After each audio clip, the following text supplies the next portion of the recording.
My name is Daniel Ward. I'm 44 years old. And for most of my life, I believed I understood what stability looked like. A quiet home in the suburbs of Seattle, a steady job in logistics management, a predictable routine that gave shape to my days.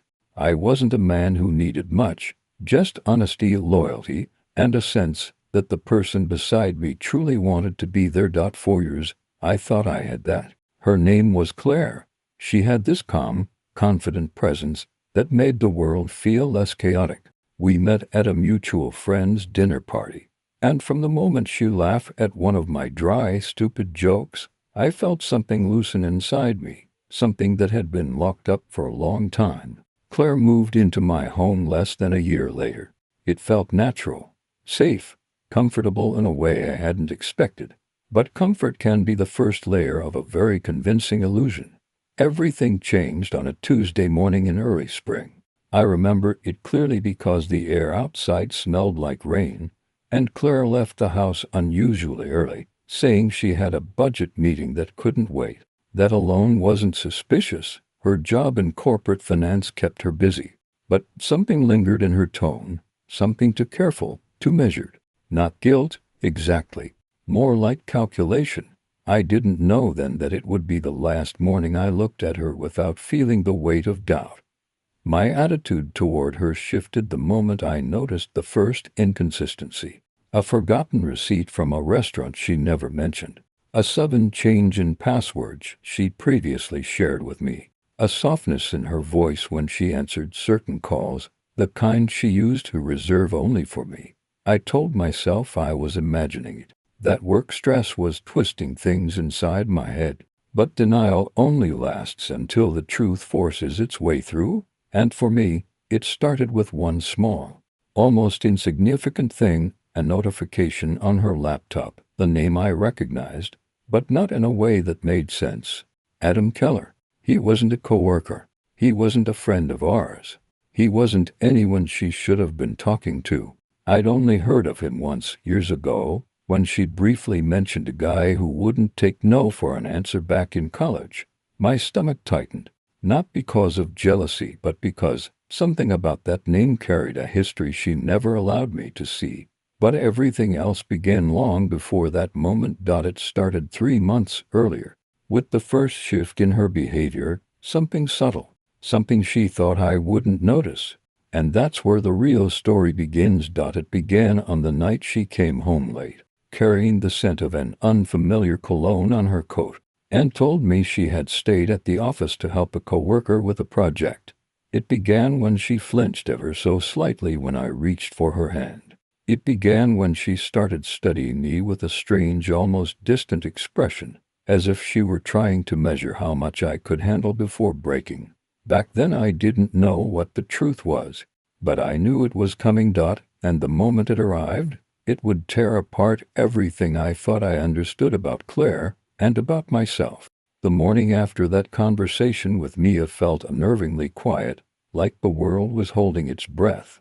I woke up before sunrise, something I rarely did before all this, and sat on the edge of the bed staring at the wall as if the truth were carved into it. The house felt different now, not smaller, not bigger, just hollow in a way I couldn't fully name. It wasn't grief and it wasn't anger. It was something colder, something that made me feel like an intruder in my own life. Mia moved through the rooms downstairs with the careful silence of someone trying not to disturb a sleeping child. Every sound she made, the drawer opening, the click of a cabinet, the soft clatter of dishes, felt like it belonged to a stranger. I used to know every nuance of her presence. Now it was as if I were listening to a person I'd never met. I stayed upstairs longer than I needed to, watching the sky turn from deep blue to a washed-out gray. I wanted to feel something sharper, something that would push me to react. But my mind stayed detached, observing this new version of my life with clinical precision. Maybe that was the only reason I didn't break apart completely. By the time I came down the stairs, she was standing by the kitchen counter, hands wrapped around a mug she wasn't drinking from. She looked up when she heard me, and for a moment, she seemed like she wanted to speak, to apologize, confess, deny anything, but whatever words she had prepared died on her tongue. Good. I wasn't ready to hear them anyway. Morning, she murmured, her voice thin and uneven. I nodded but didn't answer. I didn't owe her warmth, not anymore. She watched me like she was waiting for instructions, and for the first time, I understood just how deeply she feared a version of me she had never seen. The quiet one, the calculating one, the one who didn't shout, didn't accuse, didn't lose control, the one who simply withdrew. I grabbed my keys and walked past her without taking a sip of the coffee she had set out for me. Small gesture meant to imitate normalcy, but there was no normal left. I spent most of the day outside, wandering through parts of the city I hadn't visited in years. I needed distance, from her, from the house, from the version of myself who believed she would never do what she did. I walked until my legs ached and my thoughts sharpened enough to make sense of the mess she had thrown me into. But clarity came from somewhere unexpected. Around 4 in the afternoon, my phone buzzed. I didn't recognize the number, but something in my gut told me to pick up. Daniel Price, a female voice, asked. That's me. My name is Rachel Hale. I believe we need to talk. It's about your wife. My pulse stumbled. And who exactly are you? There was a brief pause on the other end, not hesitation, but control. Someone choosing each word with precision. I'm Ethan Hale's wife. A cold wave rolled down my spine. Ethan, the man Mia had been meeting behind my back, and now his wife was calling me. Why are you contacting me? I asked, my voice low. Because, he said, steady and painfully calm, your wife and my husband have been lying to us for a lot longer than you think, and I have information you need. I walked to a nearby bench and sat down, gripping my phone tighter.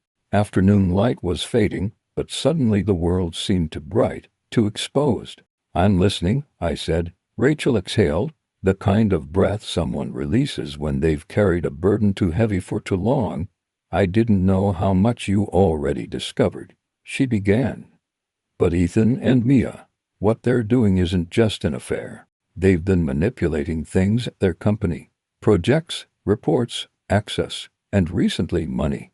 My stomach tightened. Money. So it's not just personal, I murmured. No, she said, not even close.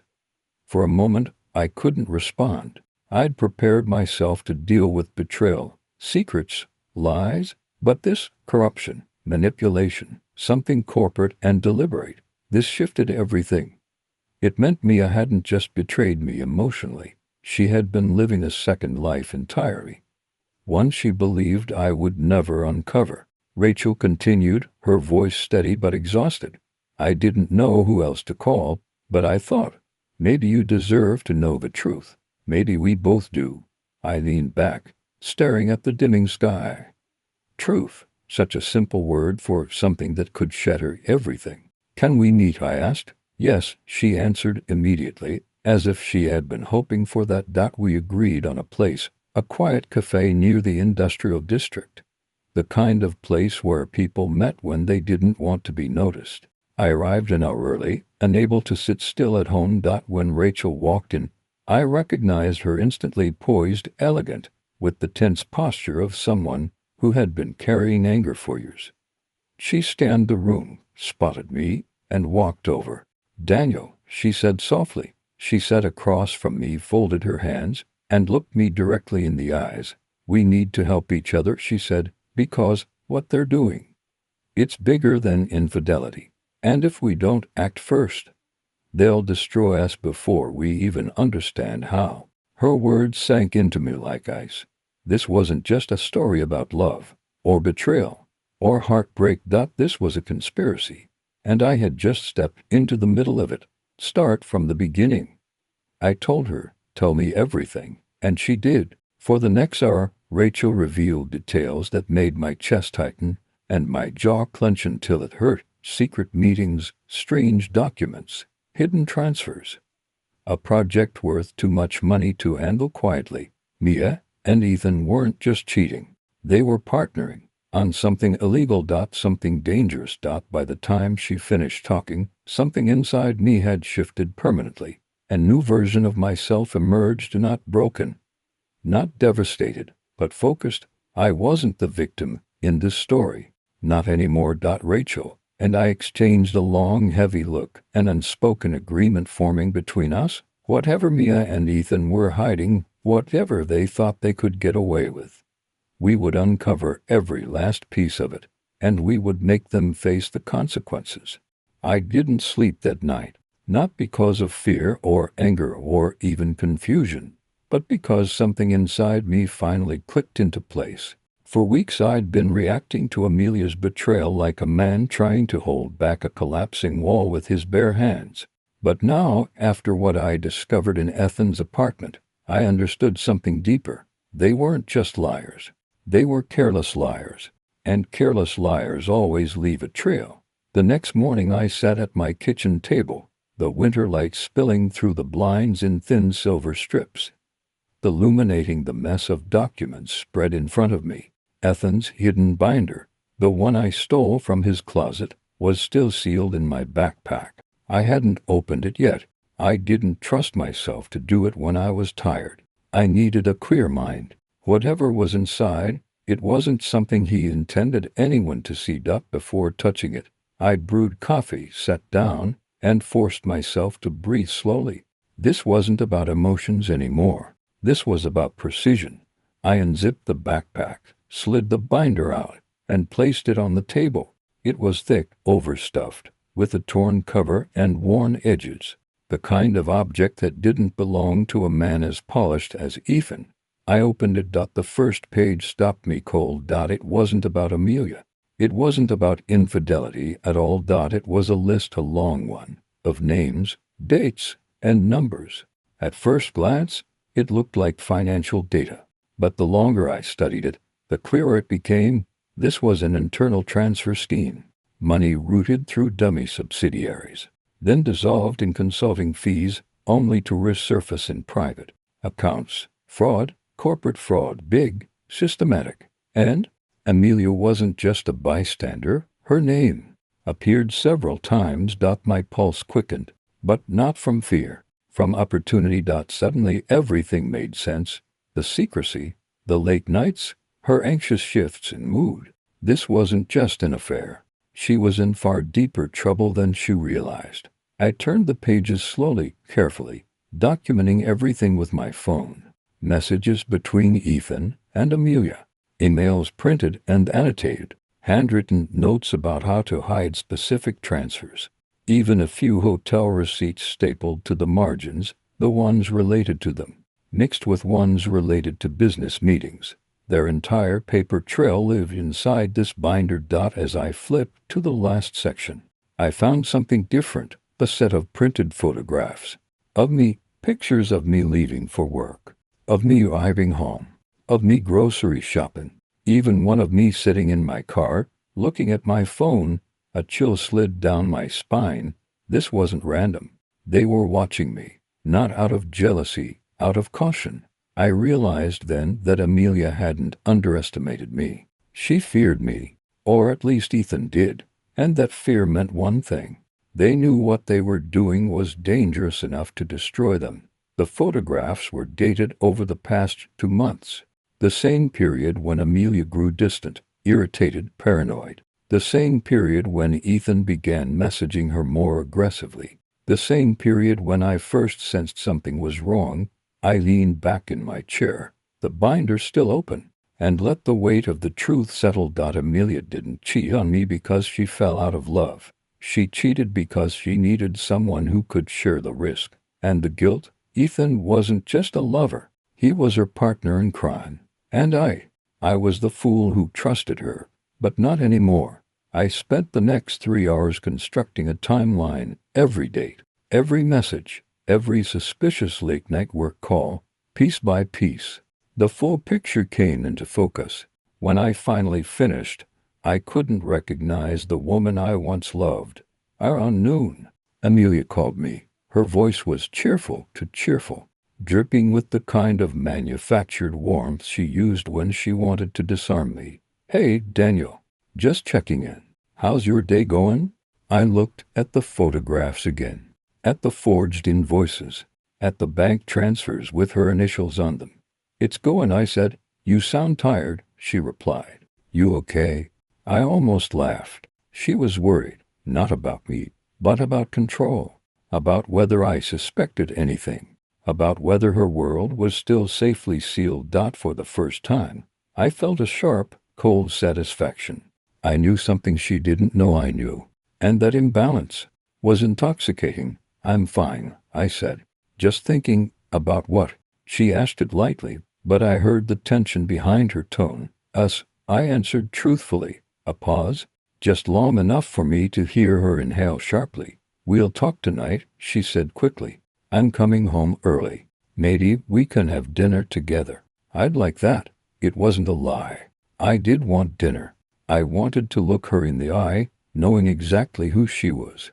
While she still thought I was blind, when she hung up, I returned to the binder for one last page. The very back pocket, inside it was a single envelope. No markings. No name.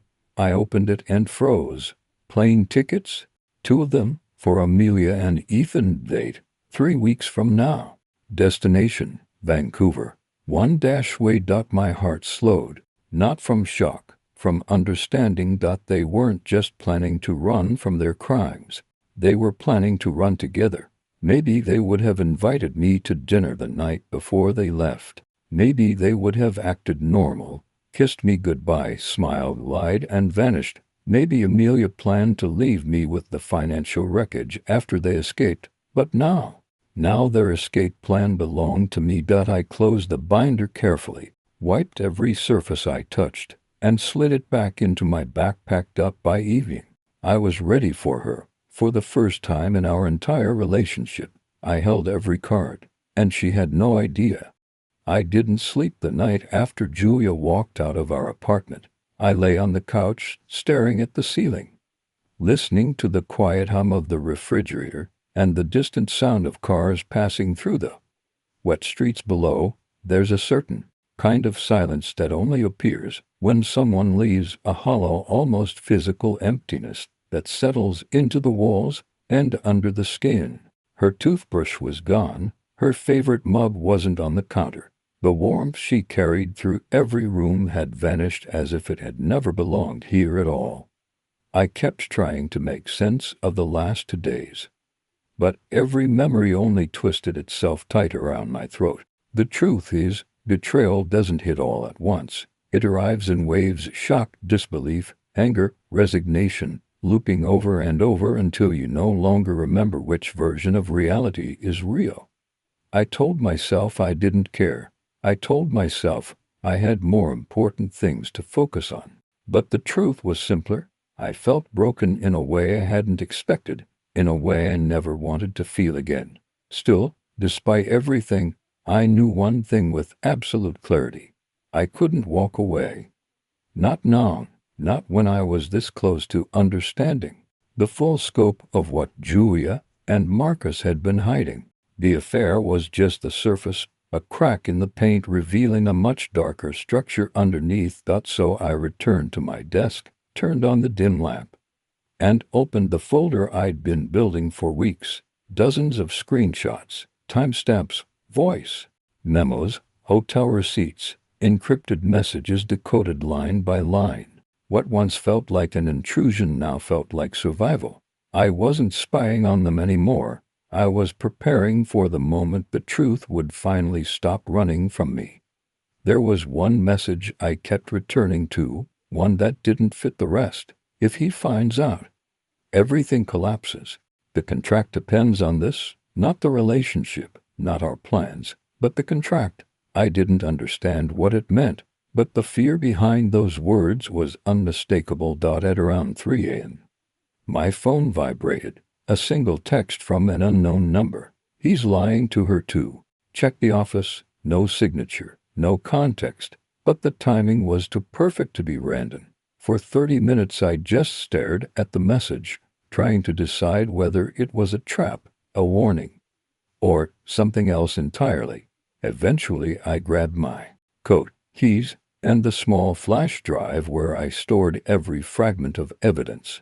I drove through the rain-soaked city toward the office district, the entire time rehearsing the silence between me and Julia, the way she couldn't look at me without flinching, the way she apologized without actually meaning it, the way her voice cracked when she realized I was no longer asking for explanations, but for truths. I parked behind Marcus's building and waited. The street was empty. The only light came from a flickering lamp post that cast long, trembling shadows across the pavement. I wasn't even sure what I was searching for until it appeared. Marcus's car, pulling into the underground lot. At nearly 4 a.m. he stepped out with a folder tucked under his arm, walked quickly to the side elevator, and disappeared inside. Whatever he was doing here at this hour, it wasn't innocent. I followed. The elevator led to the 5th floor, the administrative wing. It was supposed to remain locked outside of work hours, but a folded piece of tape kept the door from clicking shut. Someone had rigged it. Someone expected to return.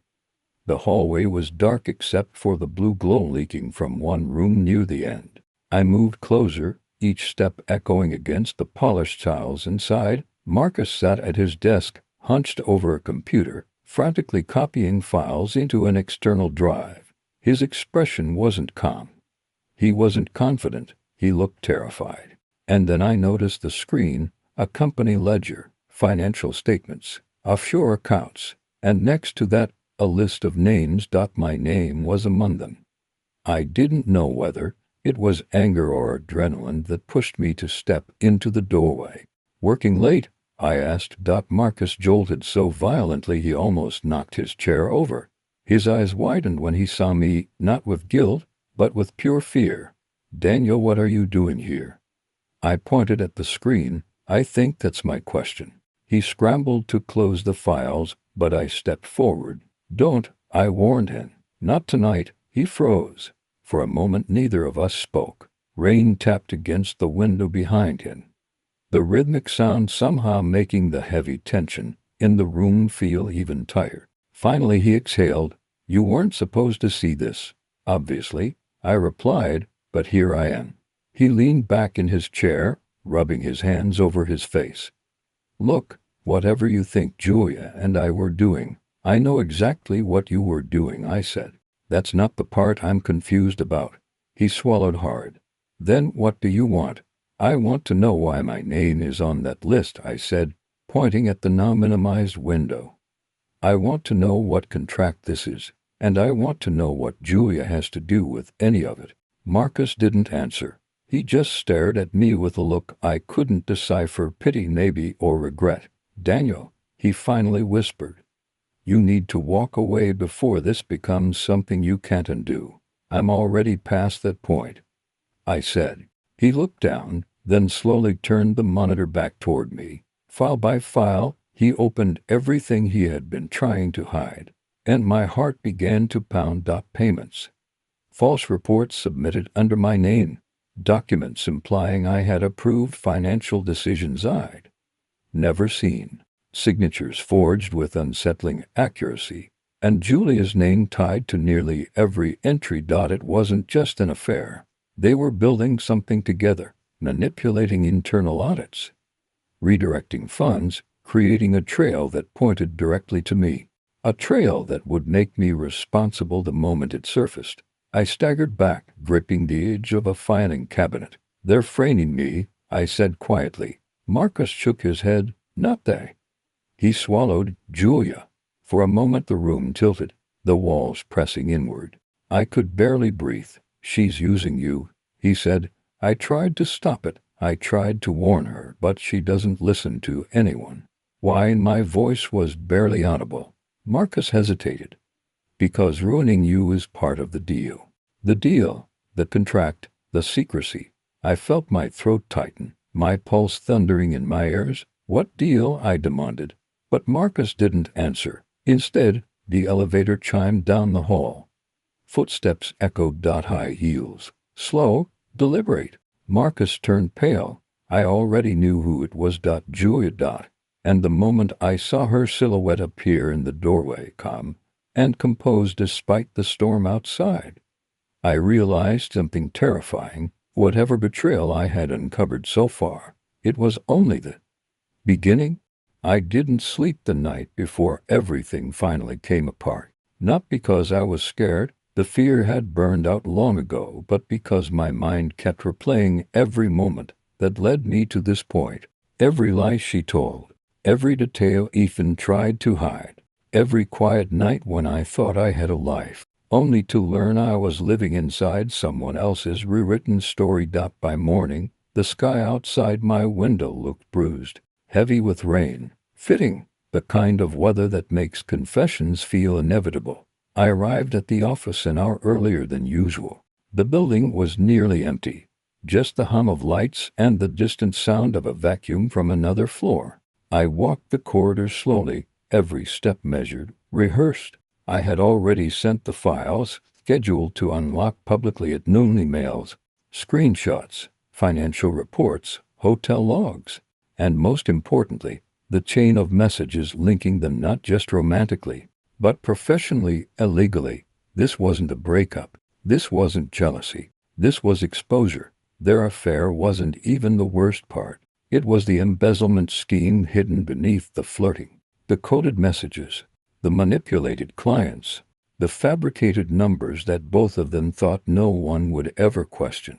Amelia had mocked me once, said I lived too quietly to ever understand how real power worked. She had no idea how dangerous quiet men can become. At 9:11 a.m., she walked in. Her heels clicked harder than usual. Maybe because she already sensed something was off. Or maybe guilt simply weighs down the way a person moves. She stopped when she saw me standing by her office door. "Daniel, what are you doing here this early?" Her voice tried to sound normal, but I could hear it, a thin crack under the words.